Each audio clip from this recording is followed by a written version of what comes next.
Hey, so we are back. We have Elliot Cook here.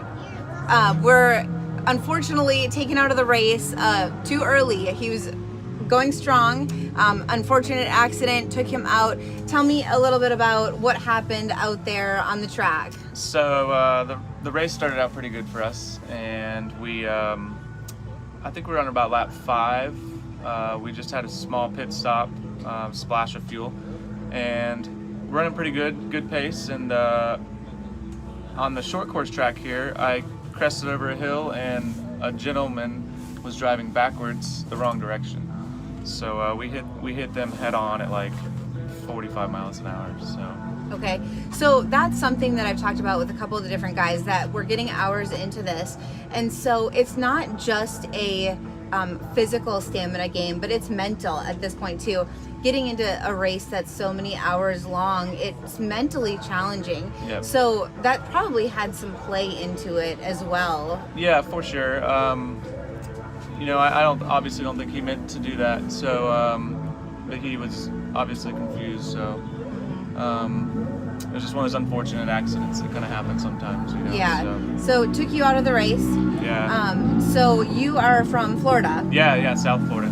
Okay. Yeah. So tell me a little bit about what you saw out on the track when you were out there. Well, the track was really fun, and it still appears to look like it's in really good shape. We had a lot of rain yesterday, and it was perfect conditions. The track was just beautiful out there, no dust or anything like that, and it was a good time. It was I think a 19-mile lap, and we completed about 4 or 5 laps before the little crash there. So. Okay. Obviously you're bummed that you're not out there racing some more, especially after coming that distance. But tell me, what's in store for you? What are you going home to prep to get ready to do next? Well, we're gonna have a lot of car work prep to do. The car is pretty bad. The frame is totaled, so we have to go back home and get to work. And I have a good crew out here in Texas as well that helps me. And I guess we're just gonna get prepared for next season, starting in January. Okay, so you can just hang out for a little while and talk about the roster, what's going on, right? So we see people moving up and down on the board right now. Cody Miller, he's been strong all day. All day. He's been, you don't like to say lucky, but we've seen people starting to break. Right. We've seen a lot of carnage now at this point. So he hasn't had anything. Nothing wrong with his car. No brakes at all.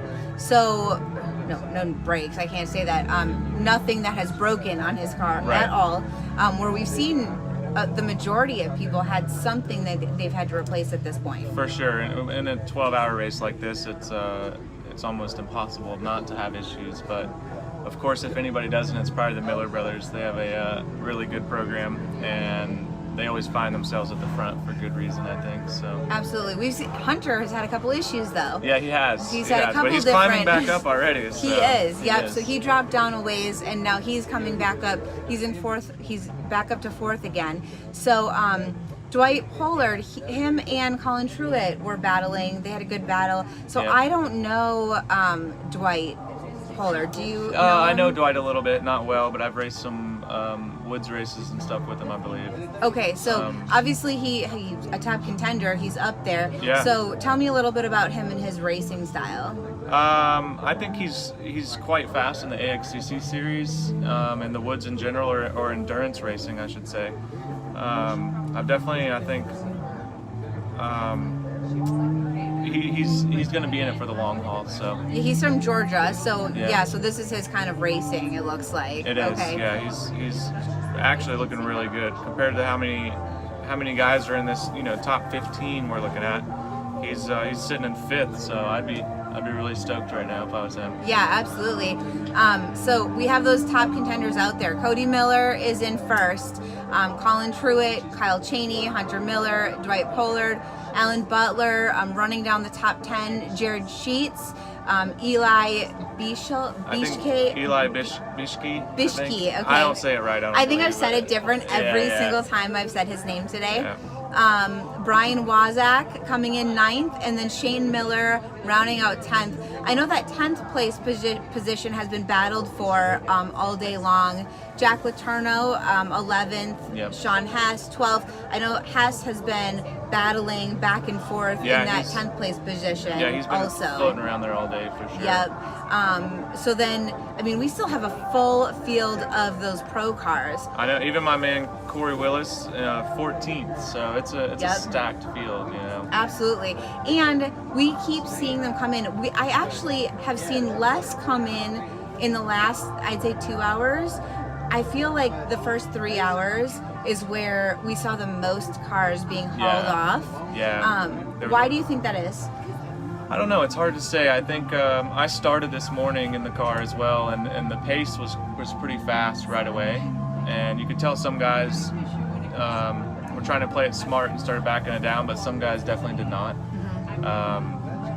So I think a lot of guys got in trouble with too hard, too fast. Too hard of a pace in the beginning. Yep. So, and except Cody Miller has been. I was looking at his lap times earlier, and they're pretty much dead even all the way across every lap. So. Yep. So he's at about a 21, almost 22-minute lap time. Right. I think I've seen him do 21s all day long, which is so impressive. I mean, he's just so consistent and fast at that. Yep. And so we're looking, if you're watching at home, the live scoring. So the live timing and scoring is on the TexPlex website, so their actual website, whereas our live feed is on the TexPlex Facebook page. But that gap time is the actual time, the distance behind the person in front of them. So you'll see Cody Miller is the actual leader, so his is 0. Colin Truitt has a 17-minute 40-second gap, so he is 17 minutes 40 seconds behind Cody Miller. And then Kyle Chaney 4 minutes behind Colin Truitt. Hunter Miller 8 minutes behind Kyle Chaney. Obviously Hunter just had that second break that he had to go into the pits for. Wait for that. I think a drive shaft perhaps, or something like that. So we talked to him earlier after his first break. He was excited because they dropped down and then they got back into third, and then he had that second break. Yeah. So but it's a long day. We still have hours ahead of us. I know. It's crazy that there's still that much time left. Anything can literally happen. It could reverse for all we know. Yeah, absolutely. And 20 grand on the line for this class. Yeah, that's the big thing, is everybody wants that $20,000. So. Exactly. So was that a hard hit to you coming out, the dollars? Like, did you think about the dollars? Oh, I did. I definitely did. Yeah. It was tough swallowing that. I mean, we all put a lot of, into these cars in our programs, and to come out here and DNF the race early like that's a big bummer. And especially, so is it, and I mean, I think I know the answer to this, but is it, if it's at a fault of your own, like say you miss a corner and you hit something and you just break something unfixable on your car versus like someone else taking you out like that. Right. Give me the comparison in your own mind. I said the same thing to my guys on the team. They all worked so hard this week and upcoming to this race to help get the car ready. And it's just such a bummer to have kind of a technicality like that happen. Somebody was going in the wrong direction on the track. You don't see that very often, but so it would have been worse, I guess, if I would have taken the car out. Or I can't decide which would be worse, I guess. But either way, we all thought about the $20,000 that we lost. Yeah, so. Definitely. It's hard not to be perfectly honest. Yeah. So it was a tough hit. Yeah, definitely. Well, anybody specific you want to thank, companies or people for getting you here, helping? Yeah, for sure. Definitely Blake at G3 Motorsports is one of my biggest supporters, and the guys over there really helped me a lot. And I always have a lot of good people in my corner. I mean, Raceco, George at Double E Racing is amazing with our suspension and chassis setup.